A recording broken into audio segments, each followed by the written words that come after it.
ahead with flight controllers. Hey, Gary. Hey, Megan, you are right. This is a significant milestone, and we may be putting the names of a few more astronauts in the history books today.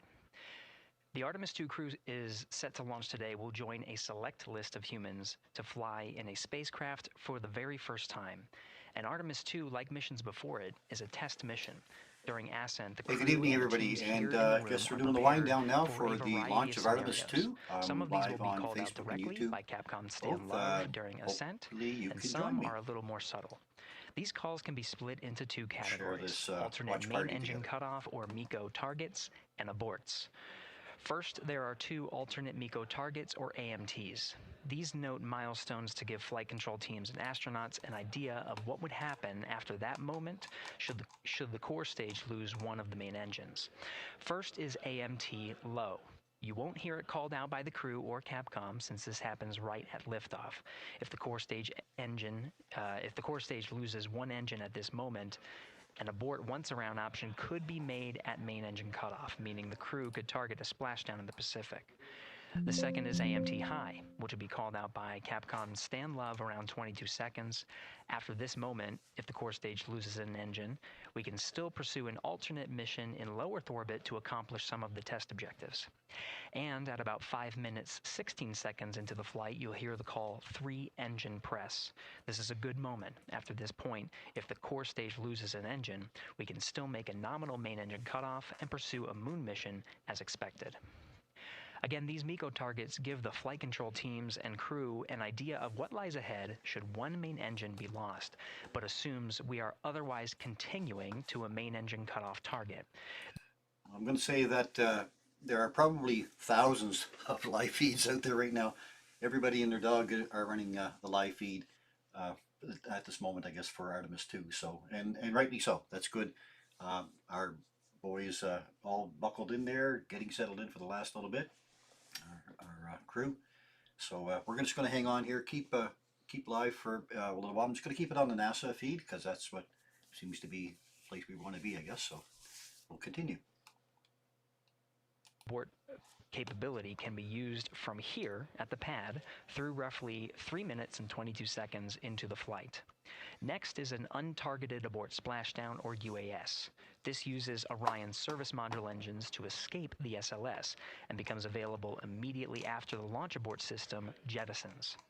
Third is an abort once around, or AOA. You'll hear Capcom Stan Love call AOA open around 7 minutes 30 seconds into the flight. This also uses the service module engines, but the burn profile is a bit different to aim for a splashdown in the Pacific after one trip around the Earth.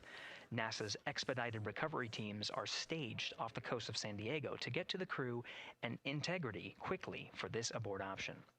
An AOA option continues to be available until solar arrays are deployed on the Orion service module a little more than 30 minutes into the mission. At this point, an abort to orbit, or ATO option, becomes available until separation from the upper stage around 3 hours and 23 minutes. Mission profiles can vary depending on when an ATO is executed in that window, but with power being drawn from solar arrays, it buys more time for astronauts and flight control teams to make decisions and stay in Earth orbit, return for a splashdown, or continue to the moon. The Artemis II crew and flight control teams are well trained on all of these scenarios, and the calls you'll hear to the crew on Orion to Earth may help them be in a ready state for whatever challenge may come their way. At this time, we're not tracking any significant issues here in mission control in Houston, Texas. That would be showstoppers for today's launch. We're continuing to, of course, monitor the countdown along the way and make sure all systems are go for when we reach T0. With that, I'll send it back to you, Megan, at the Kennedy Space Center. All right, we are ready for another reading if you are ready over there. Yes, sir. CBA is steady at 2,600 PSI.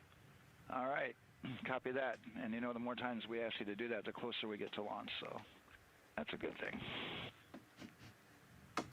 Copy. You heard it there from NASA Test Director Jeff Spaulding. The more that they keep on asking her how the pressure is holding in the counterbalance assembly mechanism is a good thing, because it means we are getting closer to launch. So that's amazing news over the loops that we just heard on Orion to Earth 1. Again, that communication channel with the crew. But now I want to get back over to Daryl with the launch team. He has an update now on the flight termination system that the team was tracking. I'm going to let you know that drop by here and say hello if you're online here watching with me. I'm glad that some of you are on. We'll keep up the show right through to launch. So say hello if you're out there. I stand by 1 second.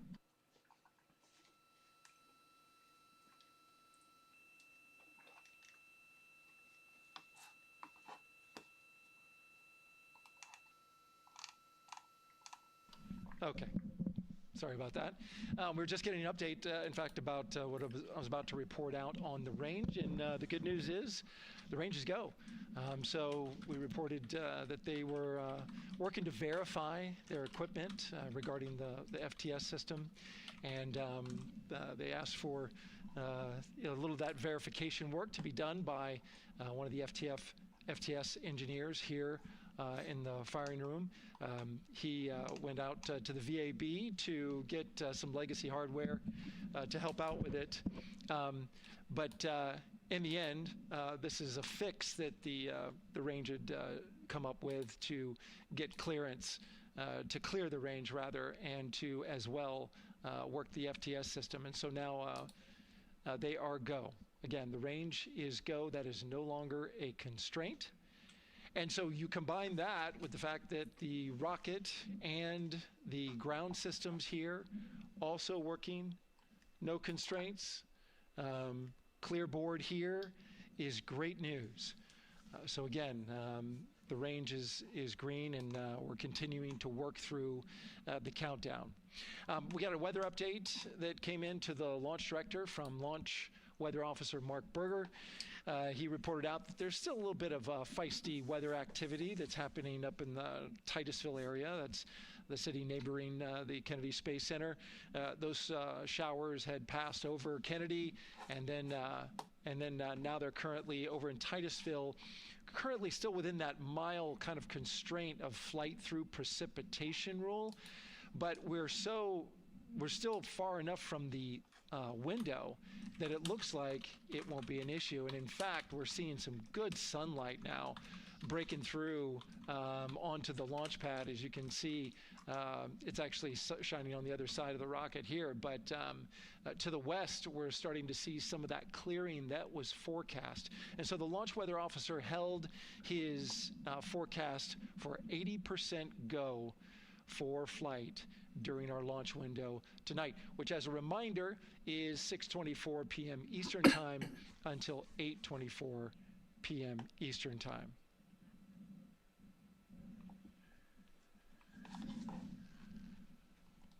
So we could be on here for a little while, depending on, I guess, what happens with the countdown as we move ahead. Everything seems to be a go at the moment. They're all strapped into their seats, I'm sure with big smiles on their faces. And I'm pretty excited myself. The last time I watched anybody travel to the moon was quite a long time ago. Some of you probably have never seen anybody on their way to the moon, but we're going to continue on with this NASA feed. I know there are lots and lots and lots of feeds out there. I think we'll just stick with the NASA one because these are the guys who are running the show. So if you have any comments along the way, just I'll be watching for comments as well. So let's enjoy the show. It's all around, and yes, we did just see them close the last hatch. And now we are looking at a live view of Banana Creek. Lots of people there, I'm sure, relieved to hear that that issue with the flight termination system has been resolved, and we are go for launch. Go for launch from the range, go for weather, and go from all of them, I would imagine. Yes, it's going to be exciting. The crowd is building. And as Daryl said, you can start to see the sun poking out here, and we can see all the clouds are moving north and moving away from us. So it's all good news. And so as we know, we have our Leah Martin down there at the Banana Creek viewing location, and she's standing by with some other guests. Hey, Megan, I don't know if you heard that huge cheer just now. If you heard a big rumble, as soon as Daryl said that the range was clear for launch, everybody clapped. It was super excited as we get to do some final countdowns. Standing next to me, I have Hudson and Maddox, the son of brothers here. And I asked you a little bit earlier, how excited are you to be here for launch? What did you say? I'm very excited. It's our mom's birthday, and Not a better way to celebrate right now. I asked you on a scale of 1 to 10, how excited are you? Would you say? 11. Yeah, 11. I'm very excited. Super excited. Yeah. So, Megan, we've been watching the launch broadcast here and hearing some of the questions that you and Nicole have been asking and answering. And I actually wanted to ask these two kids, if you could take a 10-day trip around the moon and take 3 people with you, who'd you take with you? Well, I'd take my dad and my mom. And, I mean, I don't know. Probably my best friend. I'd just say one of my friends, you know. Oh, what are your friends? So brother got left out. Who would you take? That was just what I was thinking. My dad and my mom and my best friend.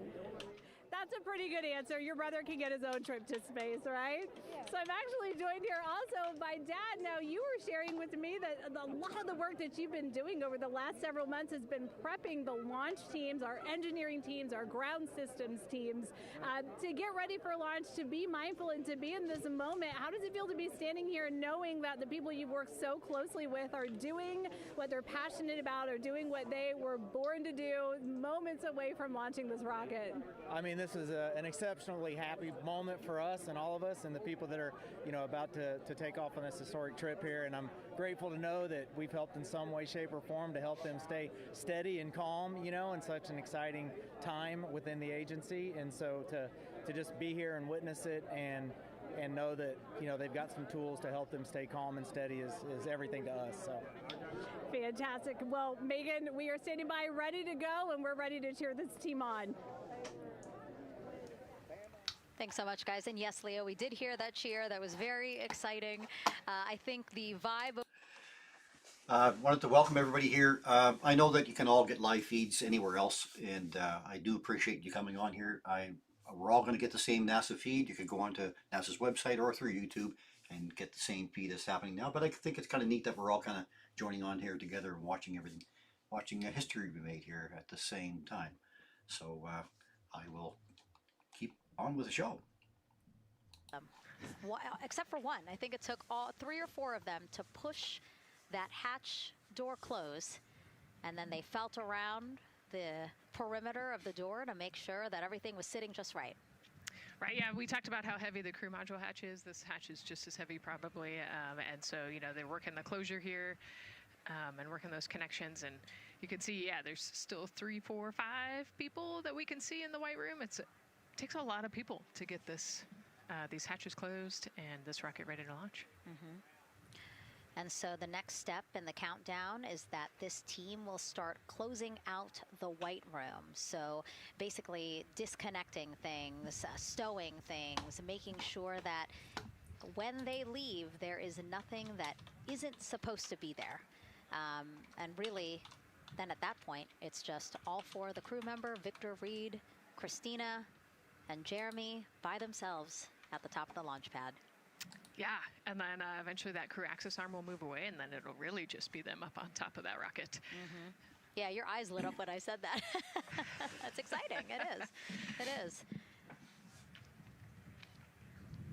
Yeah, we had a moment, we talked a little bit about my fear of heights, but most of our crew is afraid of heights, and so there was a moment where I realized that it was just us, 100 and some odd feet up, and no crew access arm, and may or may not have said something that made everybody go, huh. Were you wondering to yourself, how did I get here? We're pretty far up. That crew again bringing that drag-on camera. That camera is a handheld camera that is a live look for teams who are remotely watching these operations closely. Again, verifying that things are as they should be before the crew starts, the closeout crew starts leaving the white room.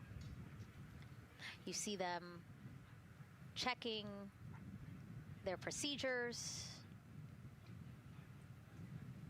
You can see they're covering the ends of those hoses. I assume they're doing soup leak checks there now and comm checks and stuff. Any dirt or anything to get into those while we transport them and stow them. So you can see Andre there working to close out the hoses as well while they're cleaning up the white room. And so they'll tape that close. You just saw number 5. Number 5 holding some tools.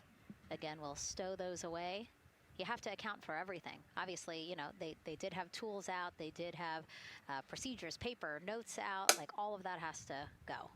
Yes, and you can even see on number 3's hat, he's got a string that's connected to his suit there. That's, again, just to make sure that we don't lose anything. If, you know, gust of wind or you get knocked or something, you don't want to lose a single thing in the white room. So everything is tethered, everything is accounted for, and everything is protected. The crew now, another live view of them inside Orion. Jeremy, Christina, and Reed and Victor on the right side of your screen. What do you think they're thinking right now, Nicole? Oh man, just over an hour to launch. You know, there's probably a little bit of a lull right now, monitoring some systems, but you can see Reed's got his feet crossed. So I think just trying to relax and, you know, pass the time by maybe thinking through the items that they're going to monitor through the launch, you know, the different jobs that each of them have throughout the launch. And once they get to orbit, you know, this first day on orbit is actually really busy for them.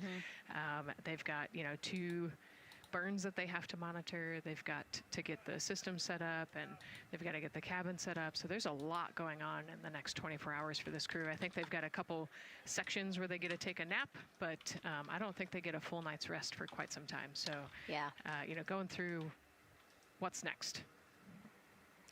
And so as we say that, I mean, imagine what it would be like to live in a spacecraft for 10 days. Let's take a look at what life will be like in Orion. Artemis II is our first crewed mission back to the moon since the Apollo program. A lot of the focus of Artemis II is really checking out systems to be sure that we're ready and well positioned for continued human exploration. Just looking to see if somebody can comment on the volume level, if it's okay. Thank you. Officer for the Orion program and the Artemis II mission, and this is 10 Days in Orion.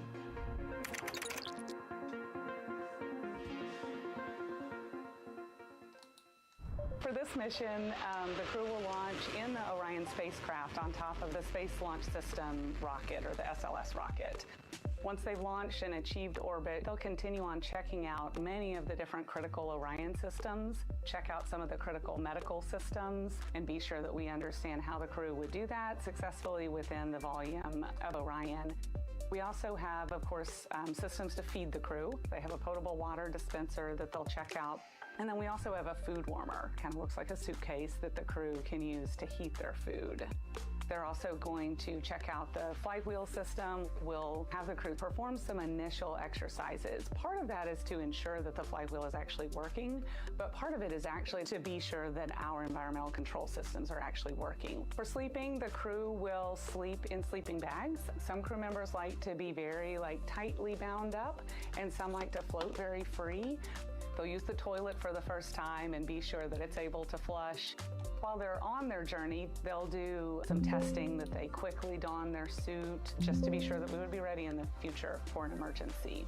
They'll also check out our radiation shelter. If we were to have a solar particle event, we would be asking them to take stowage out of the stowage bay and put it in some specific locations on the vehicle, basically for it to serve as shielding.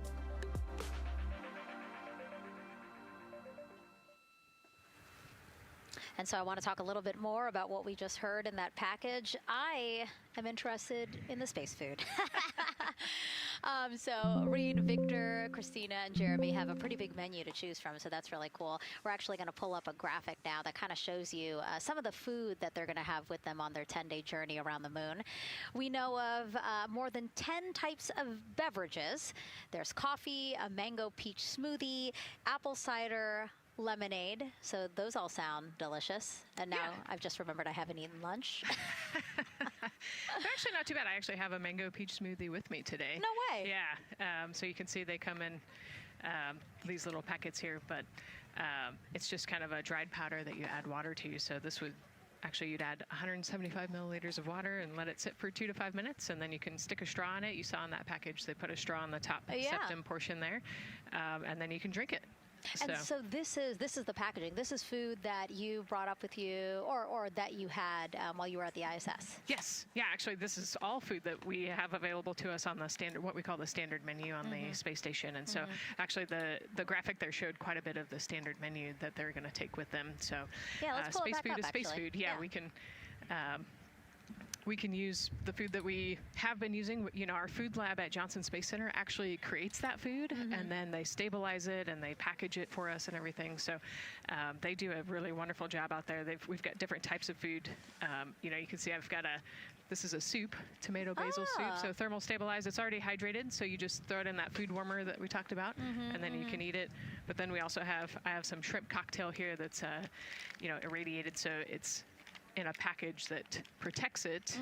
I'll show you. I've got a brownie too. That's probably my favorite one. But are we eating it? We might, if you're.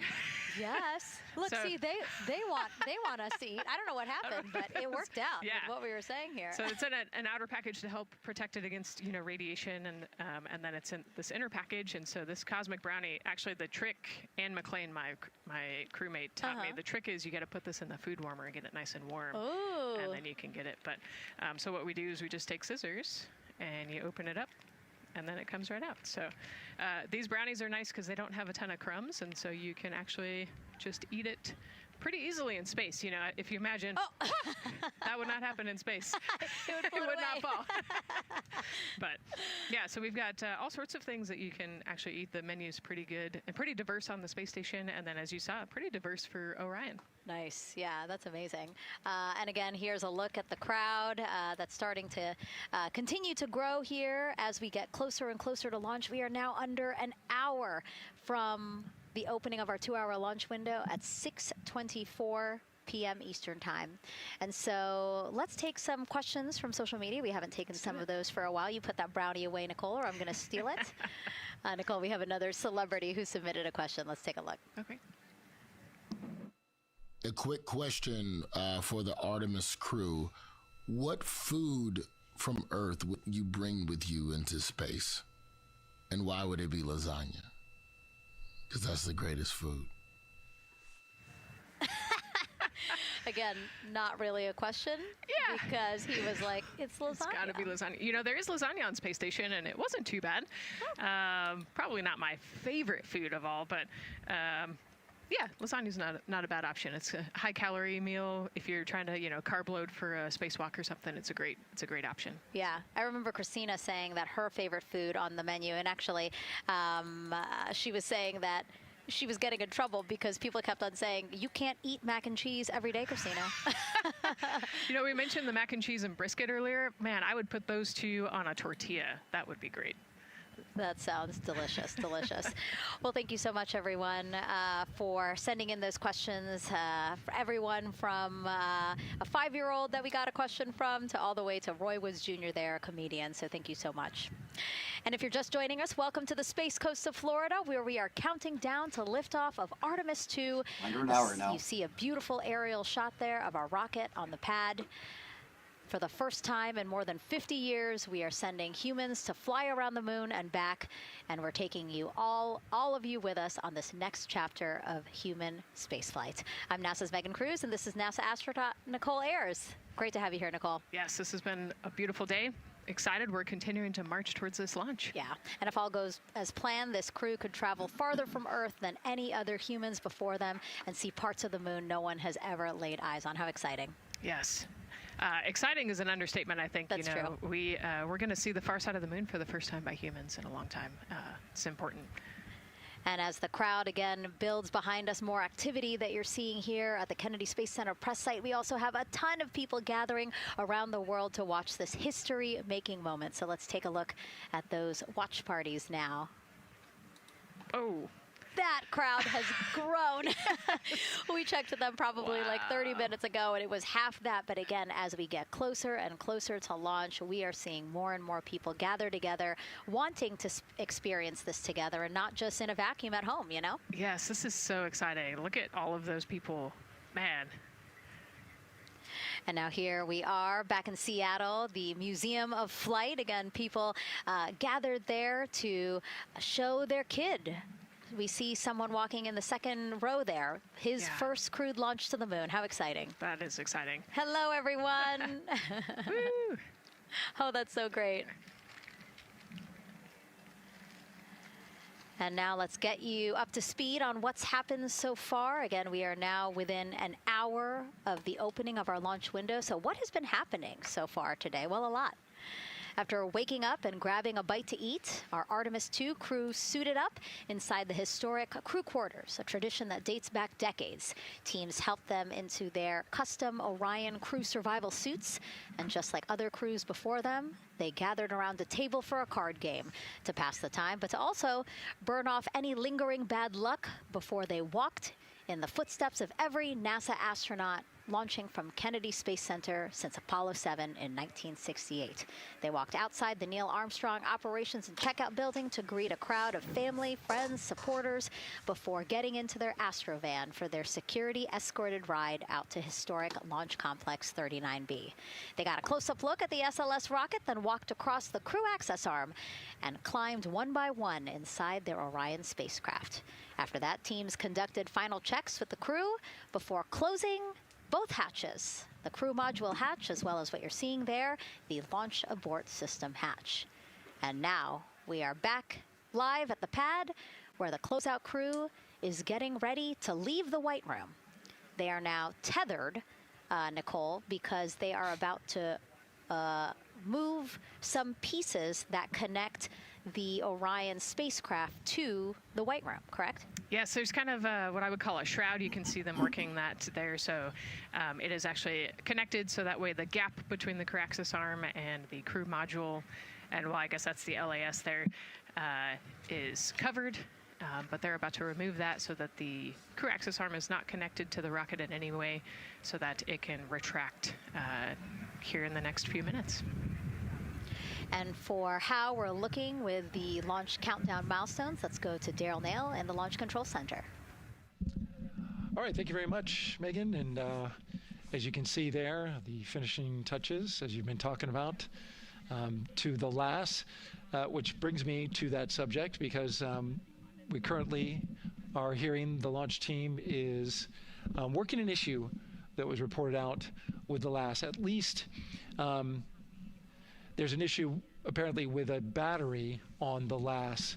The engineer who is in charge of the launch abort system sits on console here, reported that a temperature for one of the two LAS batteries is out of range. And although it's not a constraint for launch right now, it would be when that temperature is checked inside of T-minus 6 minutes, which is inside of terminal count. So right now the team is working some troubleshooting on this issue. Going to follow, of course, along closely with what they learn. But again, a battery temp for one of the two batteries on the LAS is out of spec, and the team is working to understand, first of all, whether or not this may be a sensor issue, or is there an issue with the battery itself. So again, looking into it, troubleshooting and researching as we speak. With regards to the weather, we did get some good news there. Launch Weather Officer Mark Berger reporting to the launch director that the weather chances have now improved for the window. We are up to 90% go, which is great news. Again, 90% go.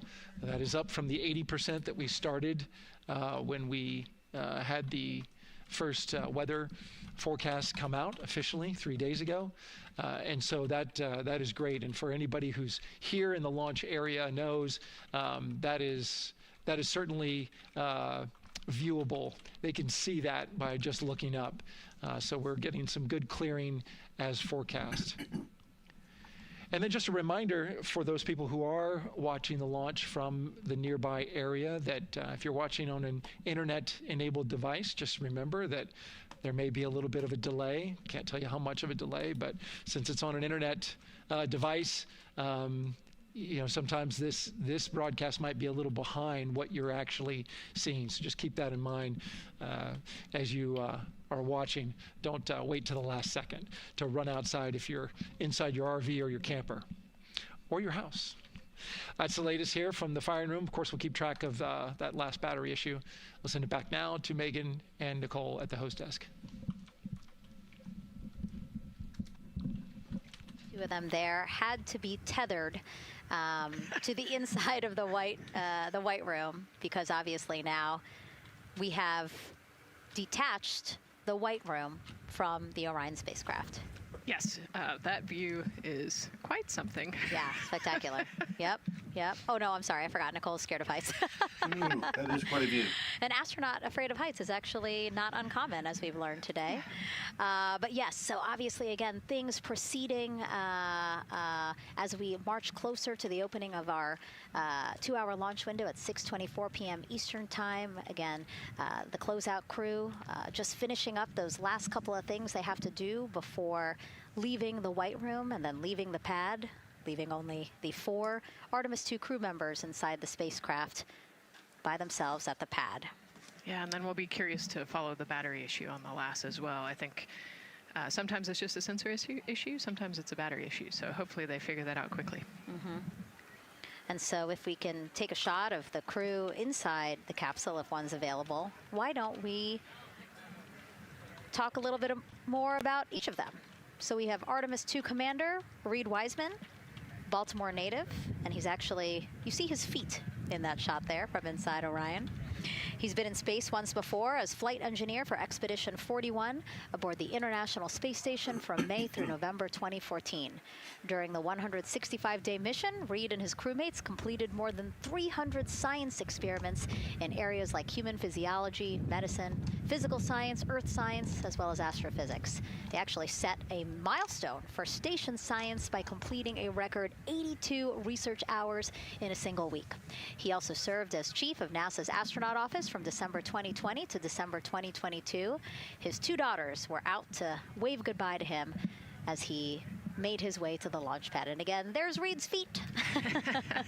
Reed is the one sitting in the seat to the right, closest to our camera there. So looks like he's relaxed by the body language of his feet. Yeah, I think they're kind of in a holding pattern, if you will, or a waiting period. So it makes sense that he's a little bit relaxed. He's also kind of just a relaxed person in general. He's wicked smart, but has a demeanor that keeps everybody calm. And so I think we're seeing that here today.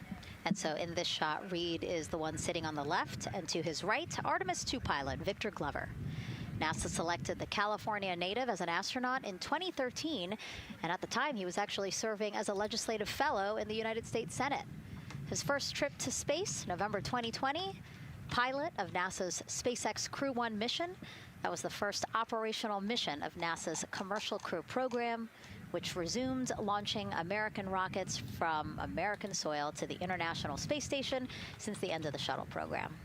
Victor is a U.S. Navy captain and naval aviator who served as a test pilot, racking up more than 3,500 flight hours in more than 40 different aircraft. So again, he probably feels pretty at home in the pilot seat of Artemis II. Yeah, I think he does. He got to say goodbye to his wife and 4 kids. Again, those were the family that he had here at Kennedy Space Center. Pause just for a minute. I want to welcome everybody for on here on the feeds. I do have a Facebook and YouTube feed up both, so if you find that Facebook loses the feed or you're not happy there, just switch on over to YouTube. My channel's up there as well. We're 33 minutes into the broadcast so far, and we're still about 47 minutes away from our first chance at launch anyway. So we're going to carry on here. And thanks again for joining me. It's great to see so many people on here having a watch party together. This is a very special moment in history, I would say. NASA does a much better job than I do about as far as filling in the points about the Artemis mission. So I'm just going to carry on with NASA's comments, and I'm going to watch for comments here. Christina helped build space science instruments and led scientific fieldwork in some of the most remote environments on the planet. Her hobbies include surfing, rock climbing, and community CDR, service, yoga, and photography. Go ahead, NCD. There's a couple of suppressed overvolt messages. We're going to go ahead and clear those off your screen. We see them and we copy. All right. NASA test director. We're still working here, trying to get through everything. So we're getting close, and then trying to talk that other issue that we just picked up a little bit ago. But I think work-wise, we're doing really well. Sounds good, NTD. We're doing great on board. Glad to hear it. NASA test director giving an update to the crew. Some messages flashed on their displays. Just wanted to say that they didn't have to worry about that. We're going to clear that. And that also just reassuring the crew, again, that they are tracking and working the issue with the launch abort system battery. Yeah. All right. And then first-time flyer, Canadian Space Agency astronaut Jeremy Hansen will fly to the moon as mission specialist on the Artemis II mission. The London, Ontario native selected as an astronaut in 2009. After that, he worked as Capcom at NASA's Mission Control Center in Houston. Capcom stands for Capsule Communicator and is the sole direct voice communicating with astronauts while in space. Jeremy also participated in training exercises, really cool ones like living on the ocean floor off the coast of Florida to simulate deep space exploration for a week. In 2017, he became the first Canadian to lead a NASA astronaut class. He also enjoys getting out on a sailboat, rock climbing, and mountain biking. He has a wife and 3 children. And he's the one that you see bottom left-hand corner of your screen. I know, I'm trying to see what he's doing there. Christina's looking 17 too. years for this show too. So. And so there is your Artemis II crew inside the Orion spacecraft. And this is actually the 7th time NASA astronauts will launch on a new NASA spacecraft designed for crew. And if you're wondering about the first 6 crewed test flights, here they are.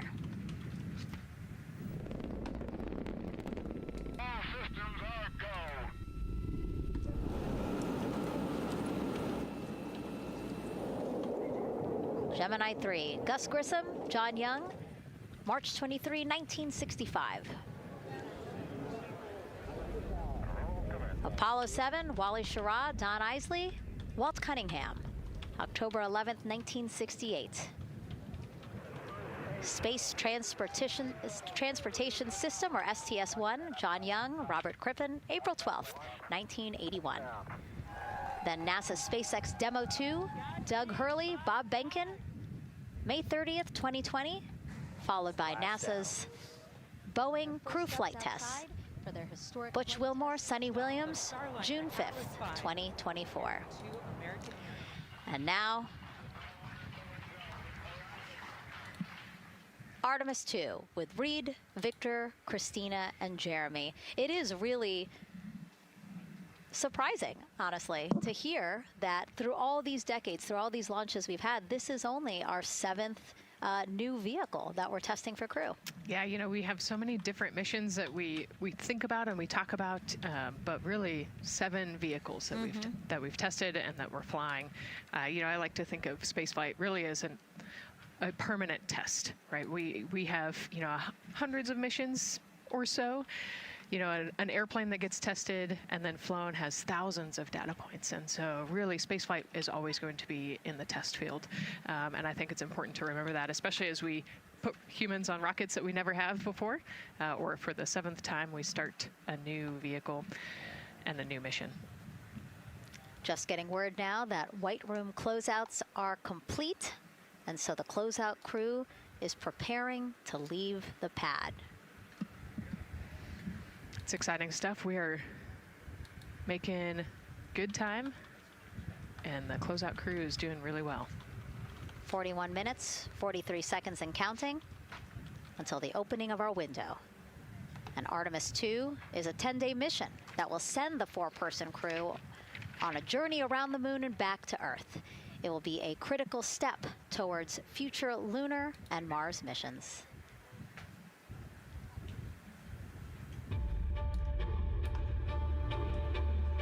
We're going back to the moon because it's the next step in our journey to Mars. We need to go explore the moon. There's vast regions of unexplored areas with the coldest, darkest places in our solar system.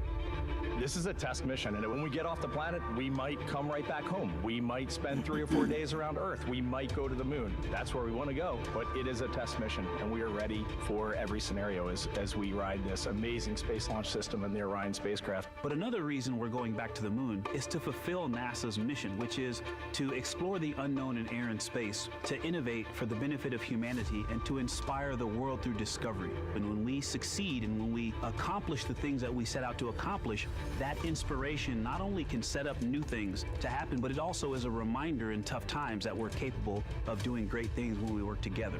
The thing I love about the moon is that it's not just a beacon for exploration and this platform of possibilities for incredible missions like this, but it has benefits. That's actually why we're racing towards it. Those benefits are really wide in nature. You have everything from innovation, technology development, not only for future missions going deeper into the solar system, but technologies that come back to Earth. You have inspiration, a whole generation of people starting this pipeline of STEM workers and manufacturers and operators that are excited to see what you can do when you work hard and you come together as a team.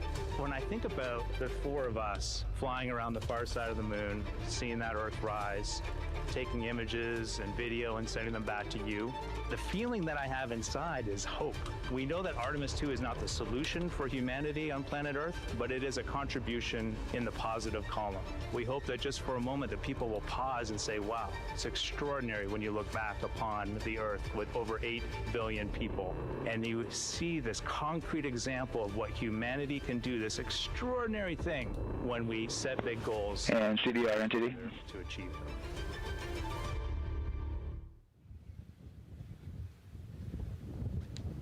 And so Mission Control Houston will control the flight of Orion after a liftoff here at Kennedy Space Center. Here's Gary Jordan, who's embedded with that team. Gary, you might have to pause because we did just hear a call out to the commander in Orion. Will do, Megan.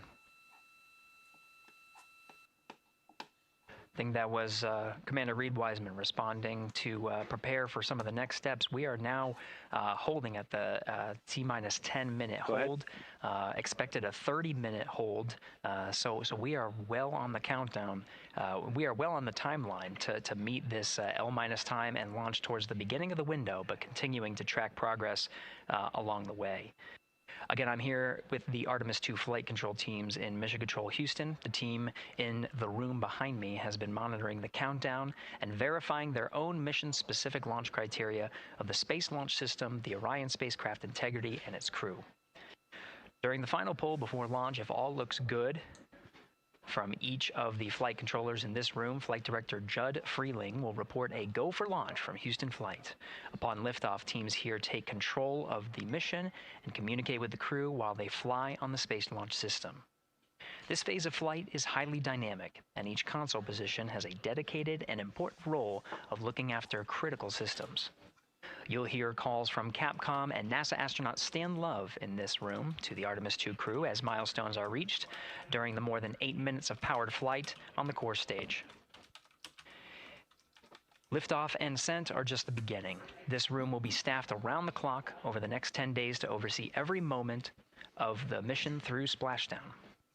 Here from the Johnson Space Center, we'll be streaming the mission live 24/7 so anyone can follow the crew's journey, take peeks inside the spacecraft, and share the experience of a lunar flyby with astronauts looking down at the moon's surface. Teams here have been rehearsing tirelessly in simulations to throw every conceivable and inconceivable scenario their way. We are ready and eager to begin the Artemis II mission. Still milestones to come as we continue the countdown, but we'll be right back with you during the Ascent phase of today's flight. With that, Megan, I will send it back over to you at the Space Coast. Thanks so much, Gary. Under 37 minutes until the opening of our 2-hour launch window, 6:24 p.m. Eastern. I've never been more excited for a time. But why don't we send it back over to Megan Carter with the Moon Board to learn more about what happens after Ascent. Absolutely. I am definitely also getting excited. Things feel like they're starting to pick up a little pace here. A lot is about to happen within the first 10 minutes of launch, but what happens after those first 10 minutes? Let me take you over here to my mission map so we can kind of jump ahead and let me explain a few things. So, our main engine cutoff is going to stand for MECO, and that is essentially where the rocket's job is done, and it is then going to turn the propulsion duties over to our ICPS. That stands for Interim Cryogenic Propulsion Stage. Don't try and say that too many times fast, but the ICPS is going to be right here, and that's our in-space propulsion. About 50 minutes into, after about 50 minutes into launch, it is going to conduct that first burn, and that's going to be the perigee raise maneuver. Essentially what that is going to do is going to raise the spacecraft from a lowest point of Earth just a little bit higher into space, and then they are going to conduct that nice path that's going to set them on that nice circular path around the Earth.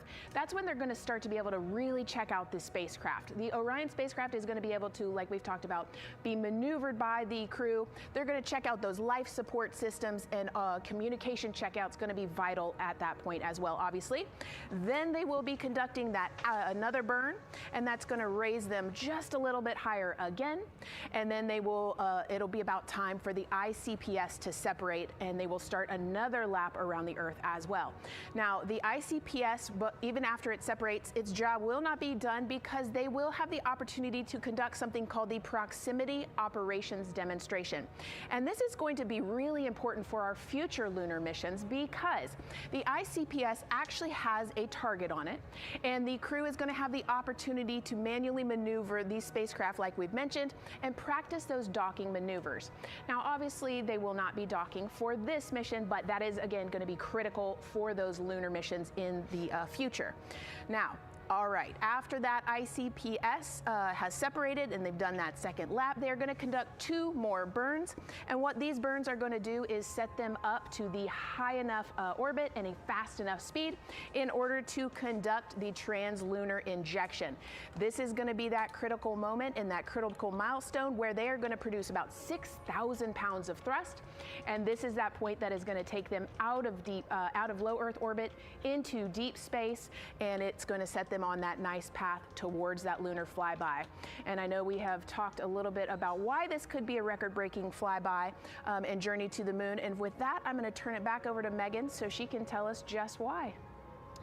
Yeah, she's talking about the distance record set by the Apollo 13 astronauts in 1970. They were 248,655 miles away from Earth, and this Artemis II crew might surpass that on flight day 6 when they fly around the moon by more than 4,000 miles. Yeah, it's a long ways. It's tough to fathom 250,000 miles from Earth, right? I mean, space, the space station is only 250 miles, and so we're going, I don't want to do the public math, but we're going much further than that. But it's important, right? Because we want to get back to the moon. We want to see the surface. We want to see the far side of the moon. And the way we do that is by breaking distance records. Yeah, and the exact distance record depends on exactly when they launch, like the time, the day. So we'll learn more as we go into this 10-day mission with the Artemis II crew. But here we are, 32 minutes, 50 seconds and counting from the opening of our launch window. Feels really, really surreal here as more and more people come to gather on the press site lawn here at Kennedy Space Center. Why don't we take a look at this video that we have here? Some familiar faces who wanted to wish our Artemis II crew a safe journey.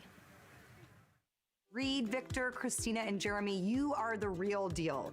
You're flying to the moon for all of us, and we are in awe. You're the true heroes.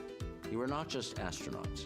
You are pioneers, venturing deeper into the unknown. But you are not alone.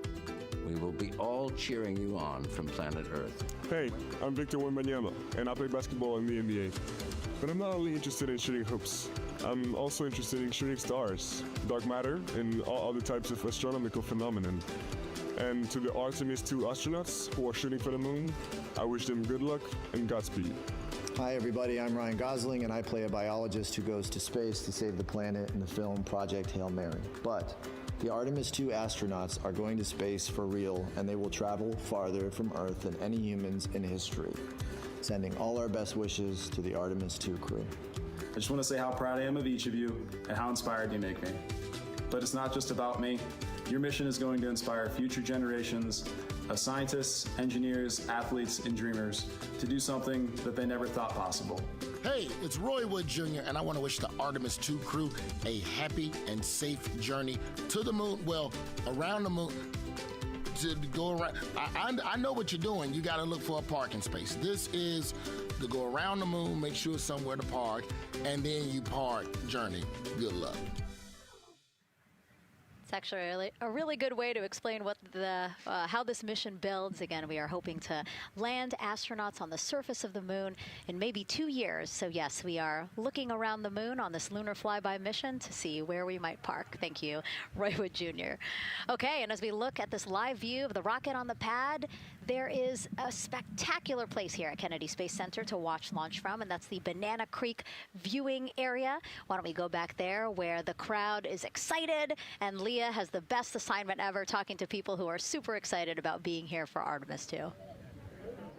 Oh my gosh, Megan, you talk about the excitement being palpable. I'm telling you, everybody here on pins and needles as we get just about half an hour away from launch. I've been walking around talking to people, and I'm just struck again and again by how many people are here from across the agency. I want to introduce you to just a small portion of the people across NASA who have been supporting this mission. I had a question about the solar, how much solar they're relying on against regular fuel. I'm try to answer that. Watch the comments. I'm from NASA Glenn Research Center, Joseph Panakitis. Joseph, here we go. Wes Furman from APL. Maria Arredondo from Headquarters, Next Gen STEM. Mark Robinson, Stennis Space Center, Commercial Space. Amira Flores, Armstrong, Office of the STEM Engagement. Molly Kearns, NASA Glenn, Space Communications and Navigation. Matthew Pierce, Goddard Institute for Space Studies in New York City. Turn it down for a second. So we're coming together. We're one big NASA team, one big NASA family, and we have one major message before we launch tonight. Okay, guys, what are we going to say? 1, 2, 3.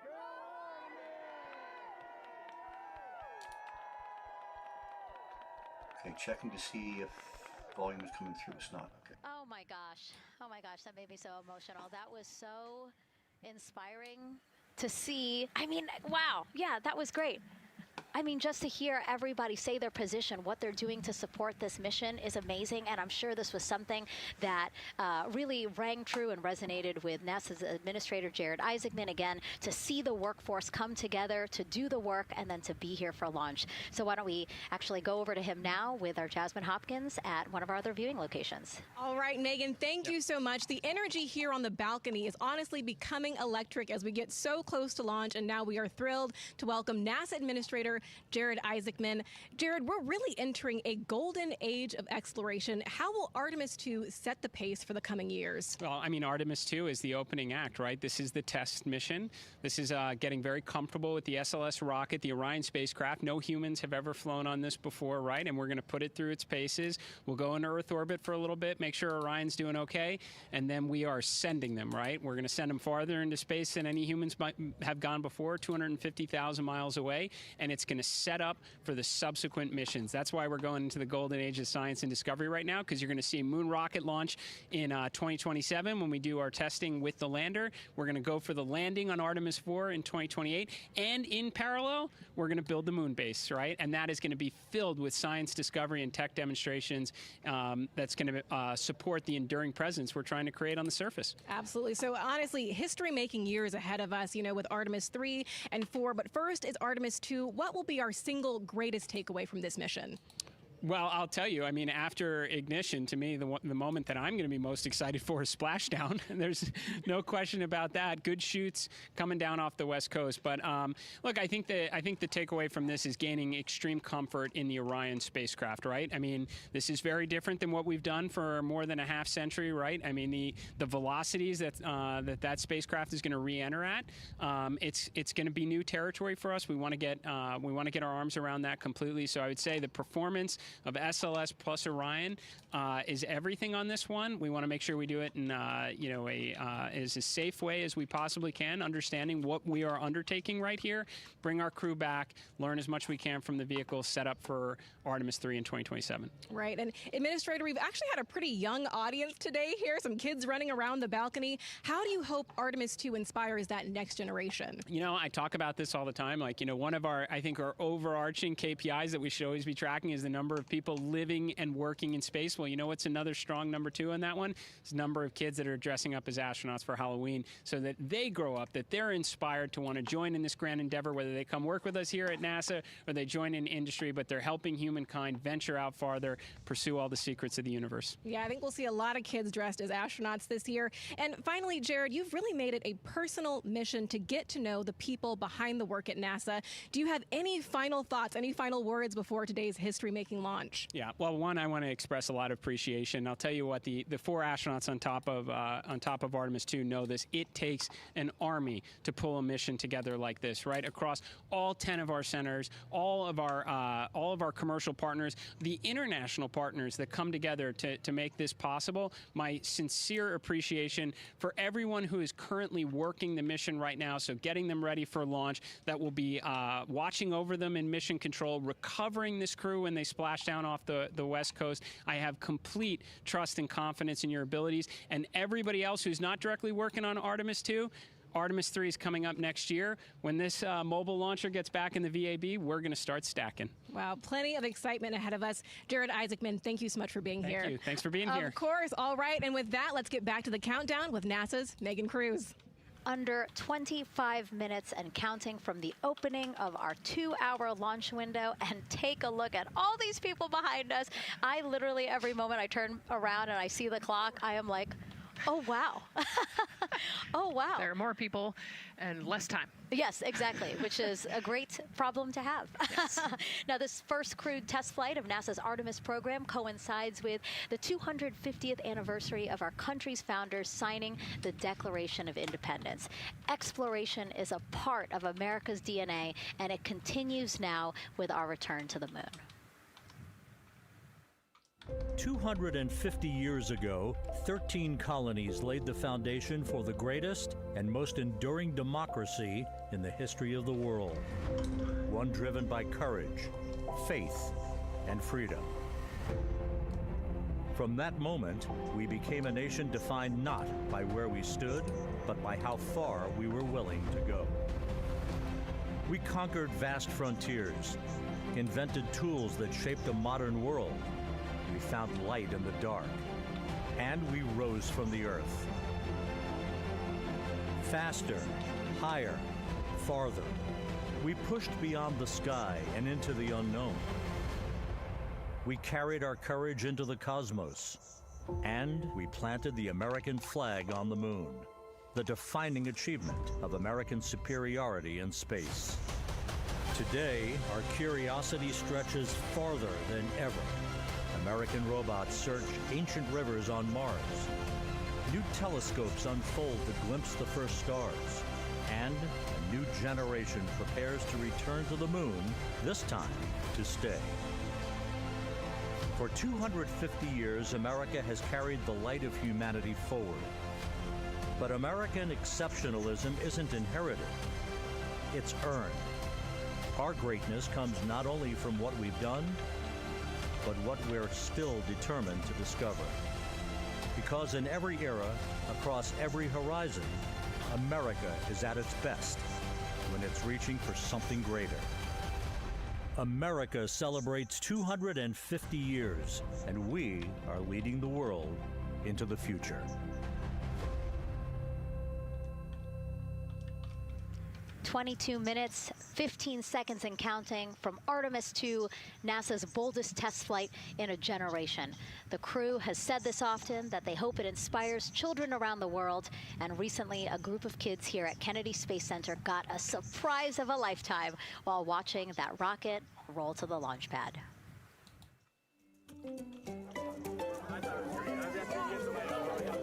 tell me what color it is. And who's going to be on that rocket? We're going to be on that rocket. I could make it a little bit longer.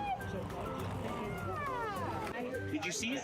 Okay, so everybody's looking at the rocket because it is kind of cool and impressive. One of the coolest things happening over there right now, though, is it's on top of a giant tractor. Doesn't all food come in like tubes? It's in these like little plastic bags, and you have to like rehydrate it. There's not. I haven't seen sushi in space. It's probably hard to keep that Constructed sushi mashed together. My favorite part was this one little girl, she had a question. She had patiently held her hand for a long time, and Christina turns to her and says, okay, what's your question? She just goes, I forgot. It was like, that's a perfect little kid moment. I just laughed. Wait, are you my mother's cartoon astronauts? What? Say that again. Never mind. It's a little hard to say. Go Artemis! These two? Yeah. Put it on. Yeah. There you go. I like your dabbing astronaut back there.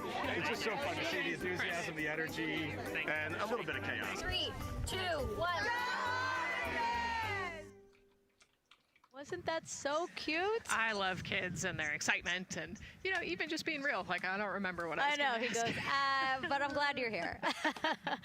Now here we are, Space Center Houston. The crowd has exponentially grown throughout the day. We started showing you live shots from in there probably an hour ago, and now take a look at all the people there getting ready to witness history together. It's something really special to be able to witness something like this together. Yeah, we've heard from celebrities and officials and kids, and it's amazing. People from all around the world came here today to Florida to watch. So it's something. It's hard to put into words just how much support for this mission we're seeing today. And great news too. Remember, the team was tracking an issue with the launch abort system battery. They appear to have cleared that issue, so we are go for launch. Yes, it's exciting.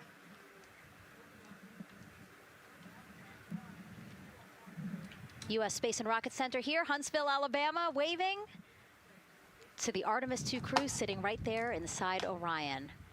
Inside of 20 minutes from the opening of our launch window, and right now we are targeting the top of that launch window, so we could be launching here in about 19 minutes, Nicole. Wow, I don't know if I expected this today. I'm excited, and I'm glad they were able to clear the problem with the battery on the LAS, and everything has gone really smoothly today. It's been great. The weather cleared up. It's a beautiful day for a launch.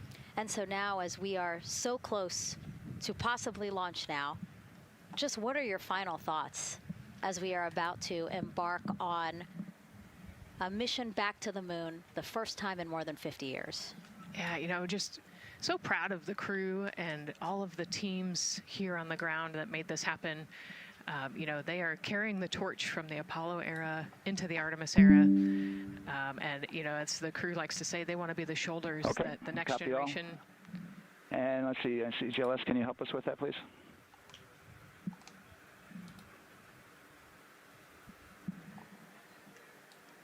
They want to be the crew wants to be the shoulders that the next generation can climb on. 001.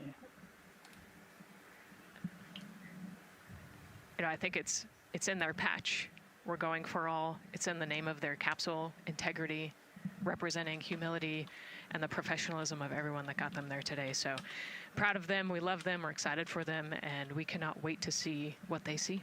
Just leveraging everything we've learned so far as an agency, taking us from Apollo now to the launch pad here, 39B, with Orion and SLS poised to again fly us into the history books. And before we leave you now here at the host desk to get back into operations, we just wanted to answer one question for you guys. We asked you earlier on today, what are you most excited for? And we asked you to go vote on Instagram and Twitch. Instagram, you guys said launch.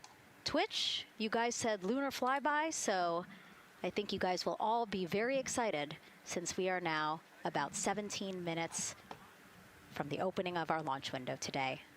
And so with that, as we approach terminal count, let's send it back to Daryl Nail in Firing Room 1. Daryl. All right, thank you, Megan and Nicole, and just want to give you an update on the launch abort system that you just reported that they cleared. They believe, they're convinced, this is an instrumentation failure. So there are 2 batteries on the LAS. The LAS, of course, and with the help of my 2-year-old son's model rocket, Daniel said I could use this, so it's okay. The LAS is right here. It's the tower above Orion.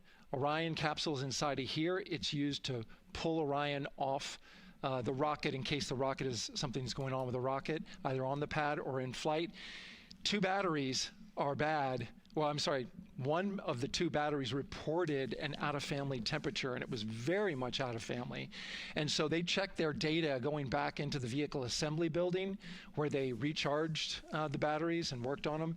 And they have good, solid data, they reported, that tells them that this is an instrumentation failure, that there's something wrong with the sensor. And so they took it before the mission management team, which has to accept the risk, any changes to launch commit criteria, which this would be one, and they all fully accepted it. So now we are clear as far as that constraint is concerned. And one quick thing as we count down now, we are getting into the final minutes before liftoff. There's a 2-hour window. We haven't quite set the T0 yet, but this is a list of the cutouts. There are 150 cutouts that are included for this 2-hour launch window, and that's important. They're in very small print. That's important because there's basically 16 minutes inside this window that they cannot launch. And these are because of small things flying in orbit. There's a lot more things in orbit than there were back in Artemis I when we had 35 to 40 cutouts. For that reason, because of these 156 cutouts, they're going to be managing the launch window as we go forward. So they may have to wait out one of these cutouts. They range in time between 2 seconds to 23 seconds, but you'll hear the NASA test director talk through that. We're getting ready to merge that loop from NASA test director Jeff Spaulding.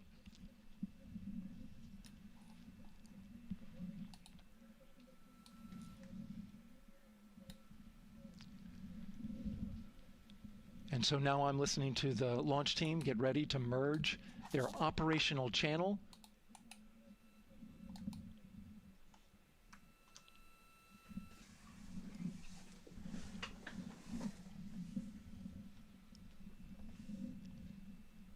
We're now entering one of the most consequential phases of launch day, and that's terminal count, the final 10 minutes. And OTC, NTD, N212 for comm check? Good, comm. How me? I hear the same. STC? 2. GTC? GTC is on 212. All right, copy that. NASA Test Director Jeff Spaulding confirming communications with his team.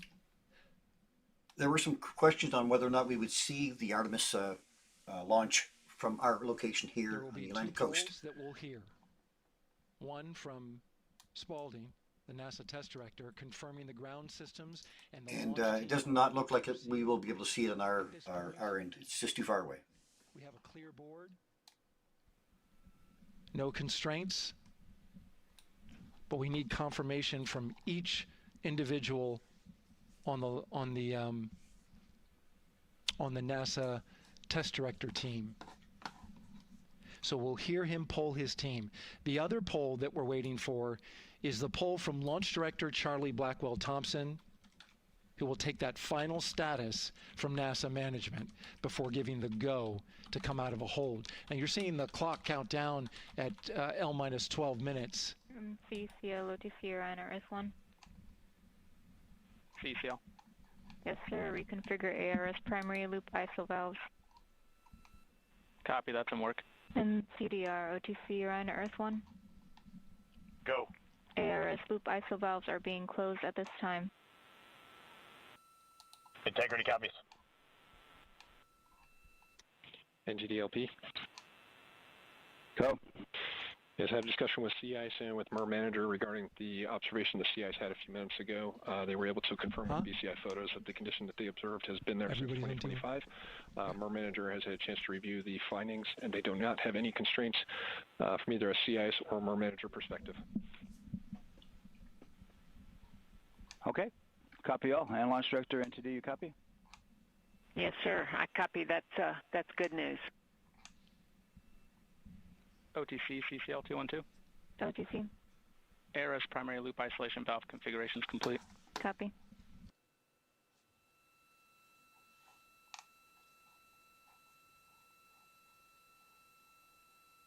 And CGLS NTD, cancel pending, please. TLS copies, and that's complete. All right, and for all personnel, we got a little bit more work to do before we pick up the clock, and we're about a little over a minute from getting to T-minus 10 minutes, but we've canceled the resume time there, and then we'll pick it up after we get through all of our work and anything else that we need to do to get through the remainder of count. So we'll continue working that to get to our T0 today. So when we get to about 50 seconds from now, we'll extend that hold. CVSE OTC. CVSE 400-290, looking to verify that we are configured for Ascent. Yep, give me about 2 more minutes. I'm going to start CMA2 streaming. Copy. NTD COSE hold requested. Copy that. I have an LCC violation of O-CT-004, S-band transponder anomaly. This was a transient LCC violation, so transponder 1 had a demodulated SNR estimate that went down to 2 dBm when it should have been between 10 and 13. It is now back up to 12, but we did lose that for just a moment. It does not appear that we lost our bit sync or carrier lock, which would be indicative that we lost our lock with the vehicle. So at this point, recommendation would still be go.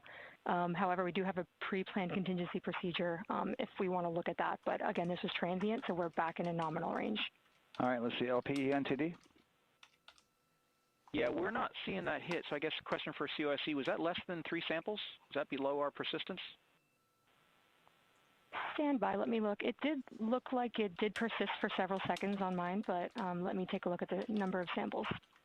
Could I get a repeat on the affected LCC, please? Yes, ma'am. That's going to be O-CT-004. Thank you.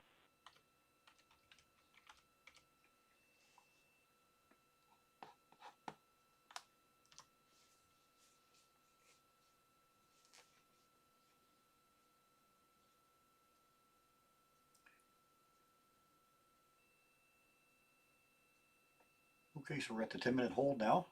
Let's see what happens.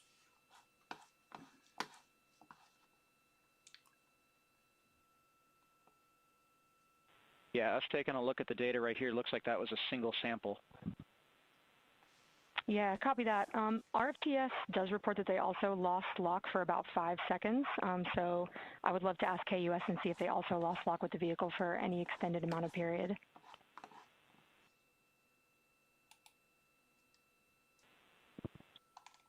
And COSE, while we're doing that, these are 1/10 hertz measurements, correct? So we would have had to lose it for over 10 seconds to get a second sample? Yes, sir, that's correct. It is 1/10 hertz. Yeah, so from our perspective, the allowance is effectively up to 30 seconds, up to 3 samples based on the 1/10 hertz. This is not an LCC violation, I believe. Yes, sir. I would agree with that at this point. Copy that. We're checking with KUS on 232. I don't think they have 212 access. We're trying to verify, but it sounds like they have a loss of lock as well. About 2 seconds. Okay. And I guess for both KUS and COSE, do we have lock now? That's affirmed. We do have lock for COSE.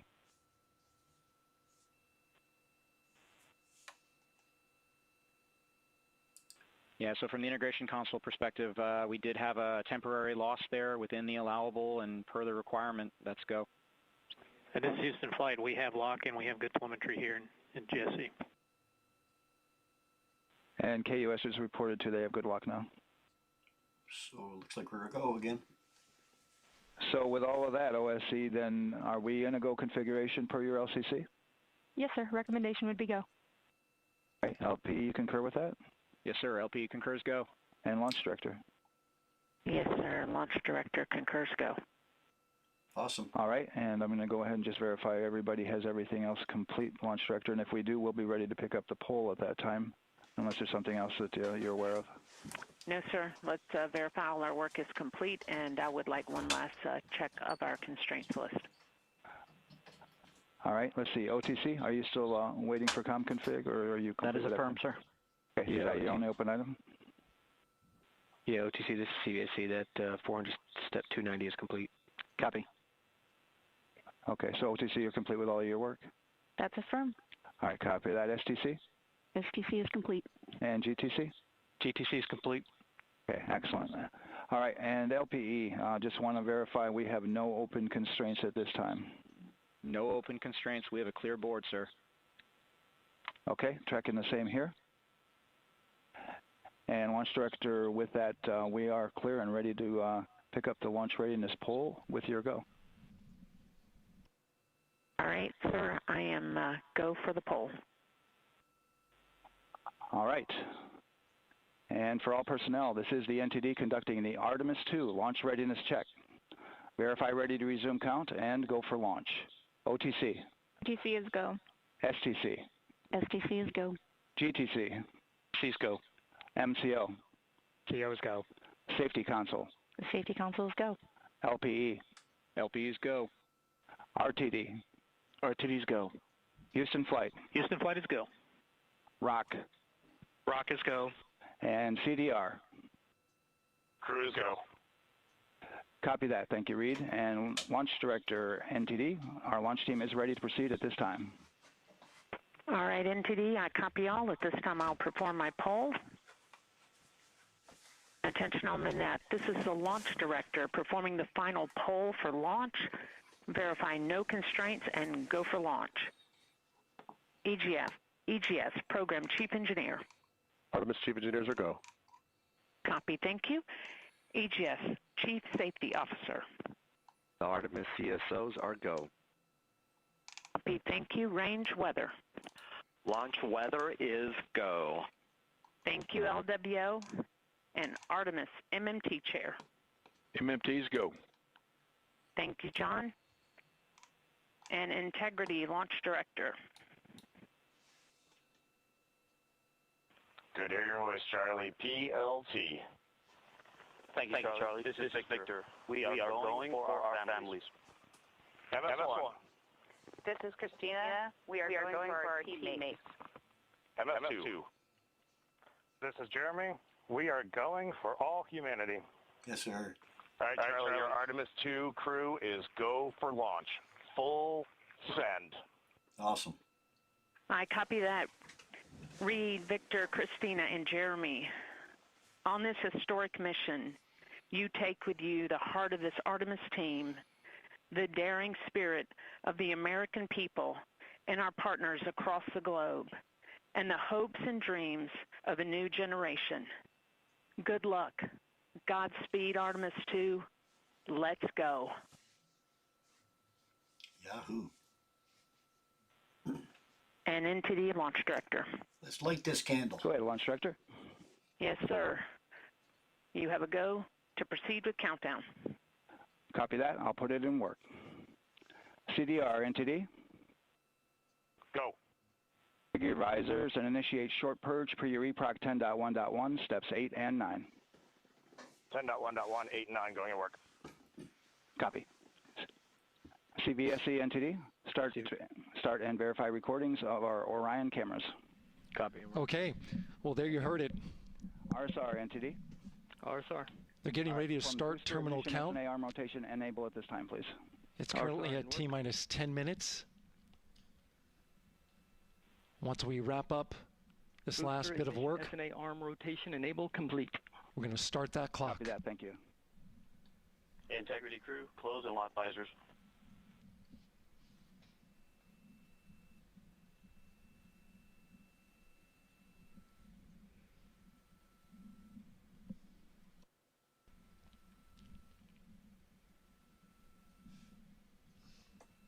You heard an issue, worked in real time with telemetry lock on the Orion. It was transitory. It was very short. They checked the data, confirmed that they had a good lock. This was with the S-band transmitter on the Orion. Worked through that issue, looked at the data, and cleared it. All with the world watching. Impressive work by the launch team. So we have a 2-hour window which starts in just a few minutes at 6:24 p.m. Eastern Time and goes until 8:24 p.m. Eastern Time. And ECL NTD will be waiting for your verification on the short purge. ECL copies.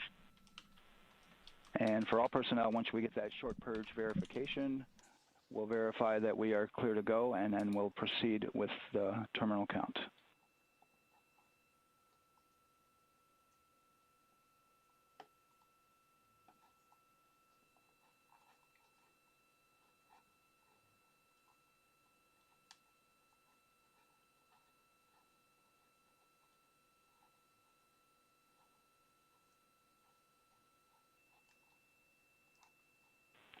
ECL time estimate? About a minute. Copy.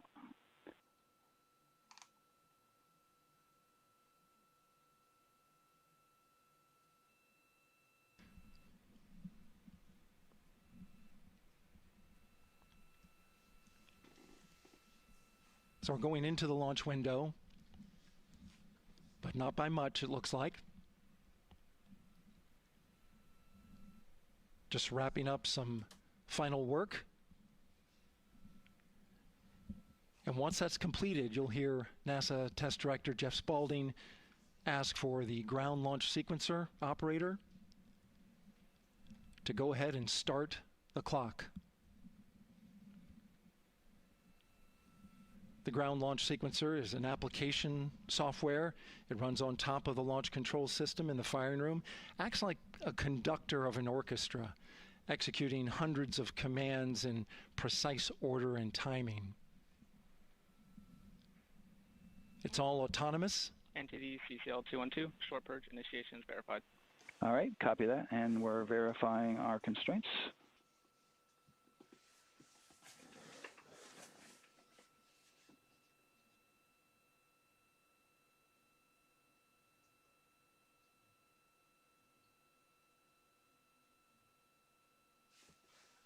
All right, and we're clear from cutouts.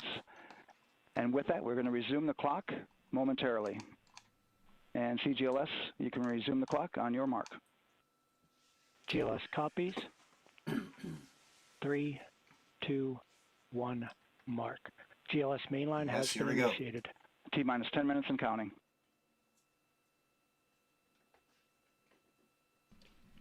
And that begins terminal count. Our new T0 is 6:35 p.m. Eastern Time. 6:35 p.m. Eastern Time. We are now counting down to liftoff of Artemis II. And I want to thank everybody for joining us here. From now on, you're going to hear two voices on the loops. If everything goes nominally, NASA Test Director Jeff Spaulding, who's directly managing the launch team, and Alex Bendelos, the GLS operator who closely monitors the software. He has the ability to stop and restart the countdown.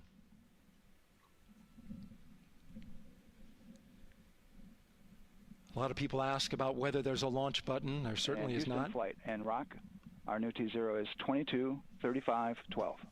Houston flight copies. Rock copies. 22:35:12. Affirm. There you heard confirmation of the exact T0, 6:35 and 12 seconds p.m. Eastern Time. Again, our T0 is 6:35 and 12 seconds p.m. Eastern Time. But as I was saying, there's no launch button. This is autonomous. But there is a button that keeps you from launching, and that button allows the GLS operator to pause the countdown outside of terminal count and during terminal count and submit a hold to the next holding point. So the clock won't stop right away. If there's an issue, we'll go to the next stable holding point. This is how GLS configures the rocket and ground systems to a stable point where they can stop the countdown if that's needed. But right now, we are counting down. Our next big milestone, looking to retract the crew access arm. GLS is go for crew access arm retract. Here we go. And there you see the crew access arm moving away.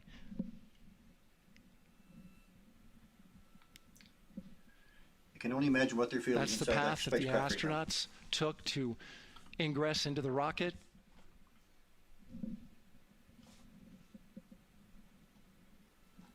Until this point, that was their way off the pad if they needed to evacuate.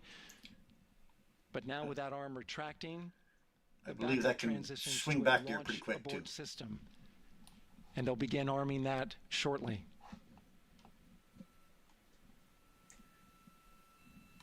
Thanks once again, everybody, for joining us here. System. Great shot there of the crew access arm retracting away. The launch abort system is the tower at the top, and that's what would pull Orion and its crew off the top of the rocket in case of an emergency, whether it's on the ground or in flight. This is critical safety hardware that protects the lives of the astronauts.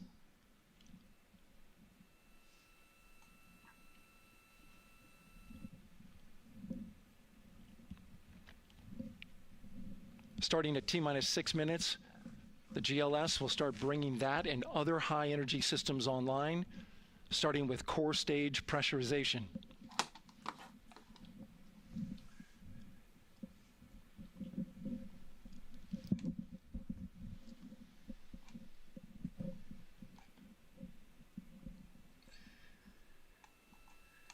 Send it, Dylan says. Yeah, it's going to be sent, Dylan, I think. Weather is 90% go. The range is go. Yeah, Dan, I'd be all sweating bullets systems too. are go. This is awesome. So amazing, Tina says.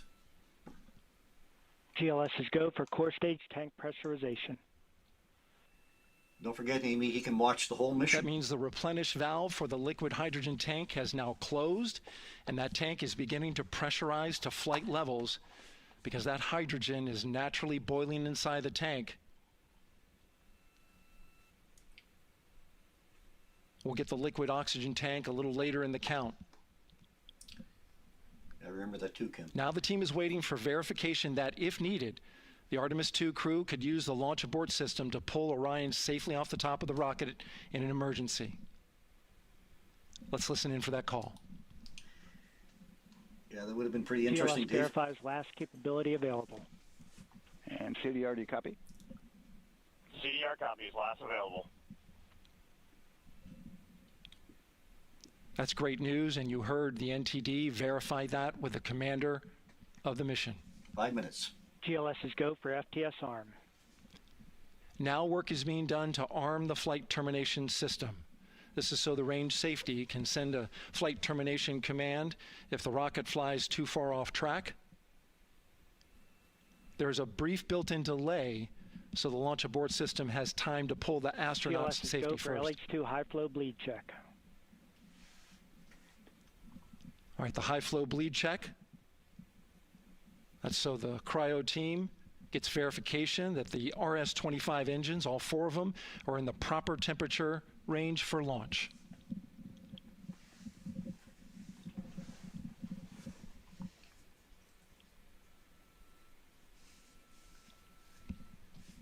Four minutes and counting. Wow.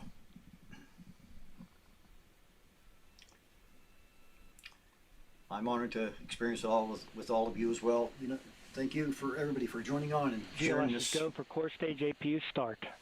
Core stage APUs start. Those are auxiliary power units, high-speed turbines which provide pressure to hydraulic pumps that steer the RS-25 engines. We're going to see a gimbal test a little later at T-minus 2 minutes and 30 seconds. This is what allows that to happen.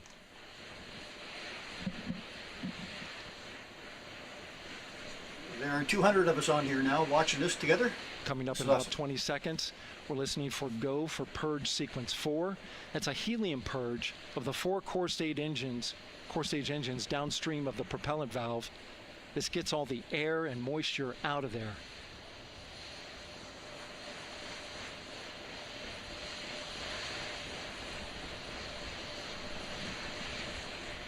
GLS is go for purge sequence 4. Moving through the milestones. All is looking good. 3 minutes. Coming up in just a few seconds, we're going to get that thrust vector control actuator test. This is a gimbaling of the engines.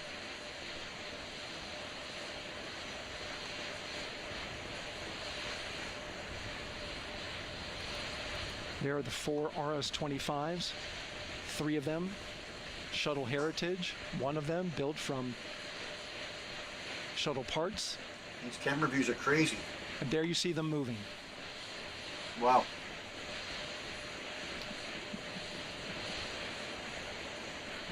Yes. Now we're going to start moving the power from both the upper stage and the lower stage of the rocket to internal, taking ground power away and now going to battery power. GLS is go for upper stage to internal power. And she's go. 2 minutes. All right, power is removed from the rocket's upper stage, the ICPS, and it's been switched to battery. Same milestone for the lower core stage coming up at T-minus 1 minute and 30 seconds. Right now, the 4-person Artemis II crew is 248,000 miles away from the moon. And if all goes well, they will fly by it in 6 days. GLS is go for core stage to internal power. All right, there's the rocket's core stage, which houses 3 flight computers, is now on its own power. There's no more hold time because there's no more margin on these batteries. So we would have to recycle back to T-minus 10 to recharge if we had a hold.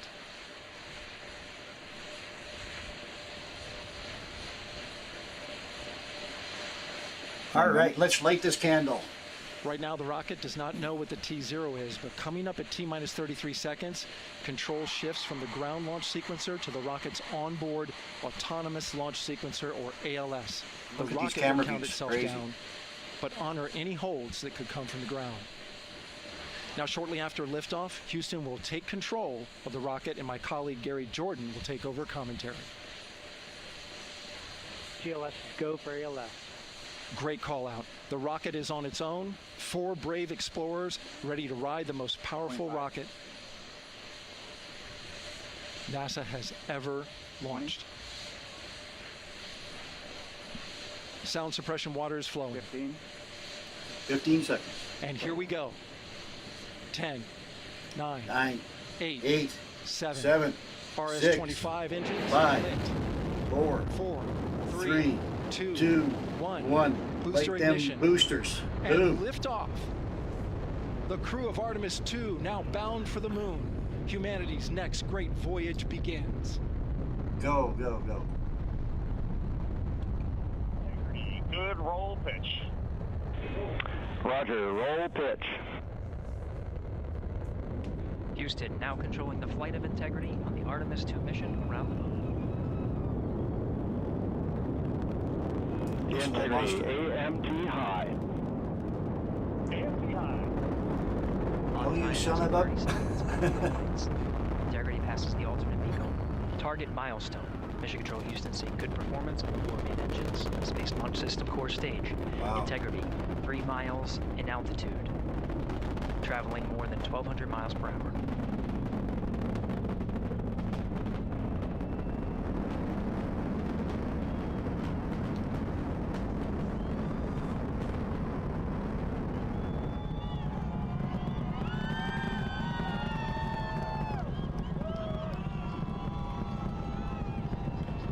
Mission elapsed time, passing 1 minute, approaching max Q. On, Ponce de Leon. Stan, we have you loud and clear on Ponce de Leon. Have you the same? Communication signal transfer confirmed as Integrity and its crew go supersonic. Approaching 90 seconds into the Artemis II mission. Integrity is 14 miles in altitude, 8 miles downrange, traveling more than 2,600 miles per hour. Already.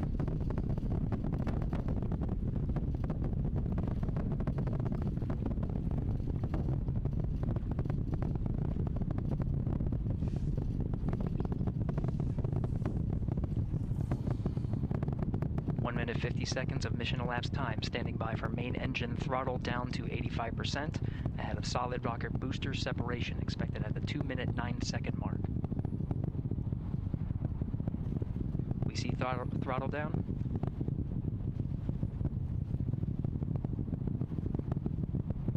Confirmed separation. Main engine throttling up, guidance converged. That's the scary part. Integrity, guidance converged, performance nominal, upper stage RCS ready. Copy all, Stan. Integrity, SM priming complete. SM priming complete. 2 minutes 45 seconds of mission elapsed time into the Artemis II mission. Thrusters on Integrity and upper stage confirmed in a ready state ahead of service module fairing separation.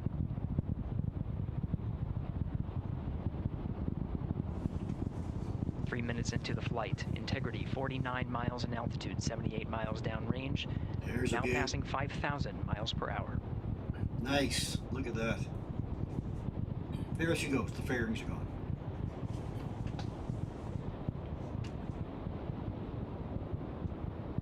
Yeah.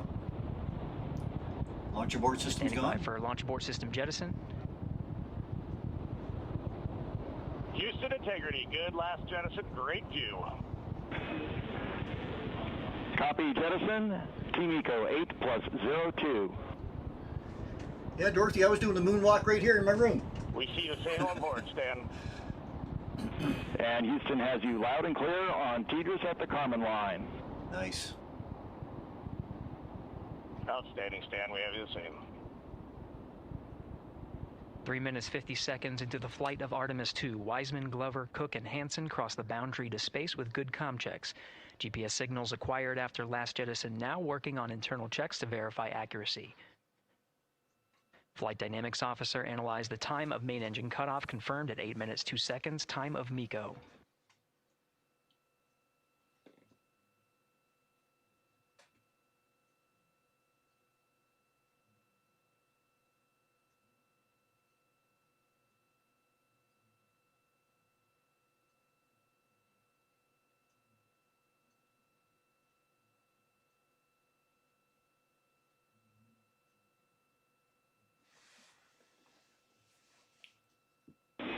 Integrity, GPS processing. Outstanding, Stan, we see the same, and we have a beautiful moonrise. We're headed right at it. And the full moon it is tonight.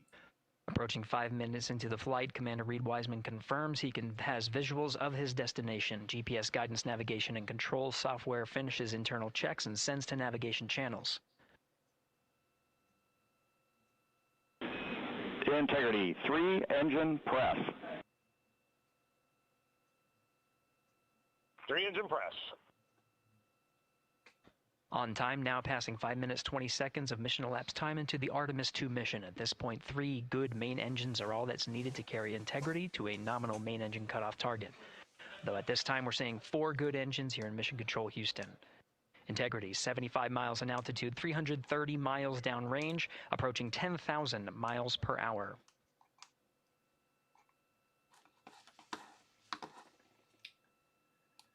I just want to remind everybody here that this is not the end of the live feed. NASA will be having a 24/7 live feed on their YouTube channel. I'm going to try to put the link up a little bit later. Integrity, looking good at 6 minutes. Which is great for kids who want to see what it's going to be like traveling to the moon. Good trajectory and engine performance. Booster officer will soon report the shutdown plan to Flight Director Judd Friedling, expected at the 7-minute mark. Integrity, 78 miles in altitude, 460 miles downrange. Integrity, expect nominal shutdown. Integrity copies nominal shutdown.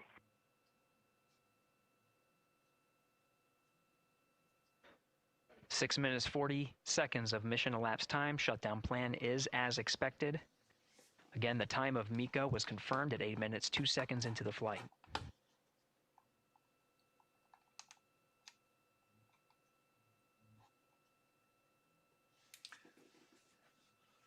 A little over 200 of us on here watching this now as we wait. 7 minutes of mission elapsed time.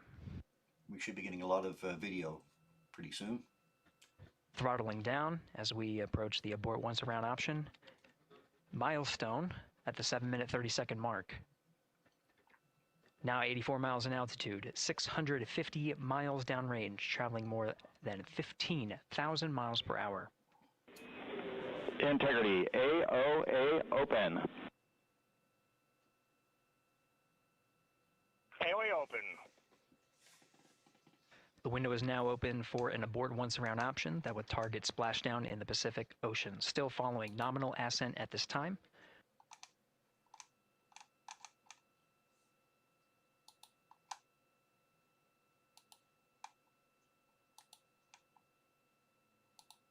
About 10 seconds remaining until the main engine cutoff of the Space Launch System core stage. Standing by for confirmation of MECO and core stage separation.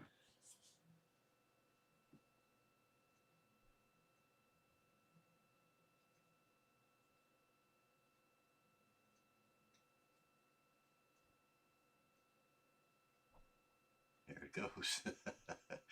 Here's a camera view. Integrity and nominal MECO, core stage separated.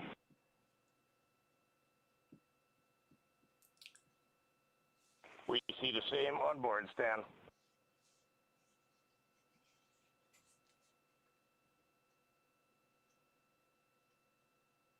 Eight minutes, 40 seconds into the flight, we have a nominal main engine cutoff heading in the right trajectory on the way to swing around the moon. Core stage has separated, done its job. The Space Launch System upper stage, the interim cryogenic propulsion stage, or ICPS, still attached to the Orion spacecraft.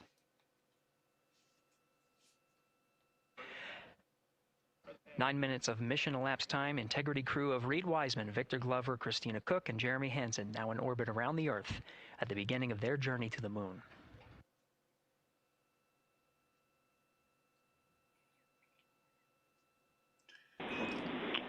Integrity Houston, looking ahead to PRM numbers so far per the pad.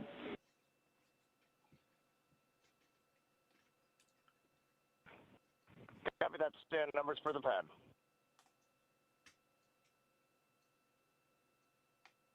Capcom Stan Loves now reminding the crew that the perigee raise maneuver time of ignition is as expected prior to booster ignition. That time being 49 minutes, 50 seconds of mission elapsed time.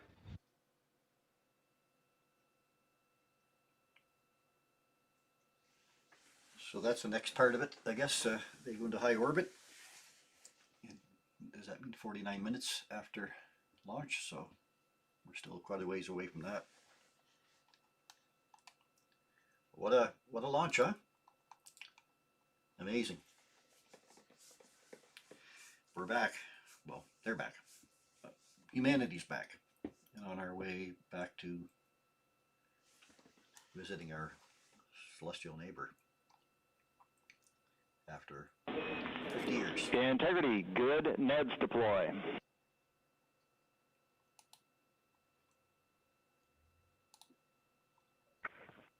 Copy that, Stan. Good, Neds. Let me ask you this, a 10-day mission. And Integrity Houston for PWD setup. Just a reminder, halfway open on the secondary. We copy that, Stan. Halfway open.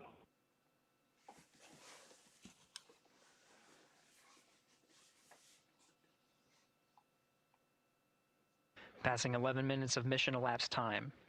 Here, overhearing the conversation between Capcom Stan Love and Commander Reed Wiseman, already passing some milestones. We have a good nozzle extension deployment system. That is confirmed, complete. We also have the visors are confirmed up, now past the dynamic phase of flight that is Ascent. Their launch and entry suits that provided them an extra layer of protection. Now not as needed. They're going to raise those visors. And later in today's mission, they will begin to egress or get out of the suits to begin some of their initial tasks of activating some of the systems aboard in the Integrity spacecraft. It's passing 12 minutes of mission elapsed time. Again, the perigee raise maneuver that's targeted near 50 minutes of mission elapsed time, 49 minutes, 50 seconds. That's what the crew is going to be working towards. The Commander Reed Wiseman, pilot Victor Glover will focus on preparing for that milestone.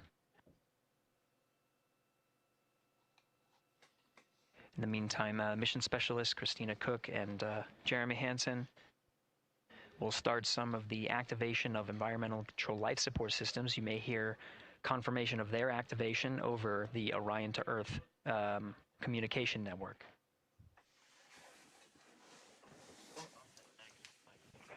Houston, C3 aux power back in auto.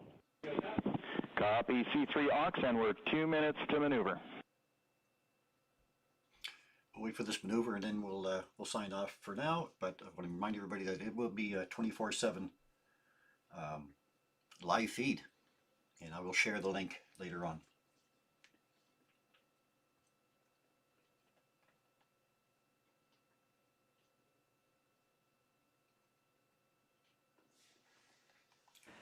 -minutes and 30 seconds of mission elapsed time. We're going to continue to follow the crew of the Artemis II mission. They are beginning their journey around the moon to verify the systems that will take us to its surface. An incredible ascent. Artemis II is underway. Reed Wiseman, Victor Glover, Christina Cook, and Jeremy Hansen begin their journey to the moon. Still milestones to come up as we await solar array deploy and the critical burns that will get Integrity into high Earth orbit around the Earth before engines are fired to get us around the moon. We'll keep tabs on Integrity and its crew from here in Mission Control Houston. But for now, we're going to send it back to you, Megan and Nicole at the Kennedy Space Center. Very jealous to hear how the launch experience was over on the Space Coast. Yeah, Gary, if people are just joining us, welcome back to the Space Coast, where we just saw Artemis II lift off 14 minutes ago. And wow, what an amazing launch, and an emotional one too. As soon as the rocket lifted off, Nicole, you had tears in your eyes, I had tears in my eyes, and we had all these people around us cheering. It was amazing. Yeah, the energy was wonderful. I mean, it was a beautiful launch. You know, we've got 4 friends and family members headed to the moon. It's pretty amazing. Yeah, how does that make you feel as someone who, you know, is an astronaut as well, but also, as you said, friends? Yeah, so proud of them. You know, man, we don't have the words in the English language to describe this kind of an event, and pride, love, so many emotions. You know, they are truly breaking some barriers, and hopefully, you know, as Gary just said, they've got a long day ahead of them, so wishing them well on everything. But so far, what a beautiful launch to watch. Yeah, to be returning to the lunar orbit in more than 50 years. Maybe they go farther from Earth than any other humans before them. Maybe they see parts of the moon that we've never seen before. I mean, what a great start to what could be all of these milestones that we break in just a 10-day mission. Yes, what a way to welcome in the Artemis generation. Yeah, how do you feel? I mean, we saw some beautiful... I'm gonna sign off now for that. I think we've covered everything that we were looking for. So I want to thank everybody once again for joining on. Hang on a second. There we go. Thanks once again for joining on. It was great to share this moment in history with all of you. What a great idea to be able to have watch parties, and it's just like I'm sitting here with 200 people enjoying history being made. So I will put up a post a little bit later once I find out. Well, once I get an opportunity, I'll put up a shortcut link to NASA's 24/7 live feed, and you can go on there at any time. And bring your kids on there to take a look. It'd be great to see our young astronomers enjoy this mission and all the excitement that it brings with the opportunities to maybe turn back to the moon again. So with that, I'm going to say clear skies, everybody, and thank you very much for joining me. And with that.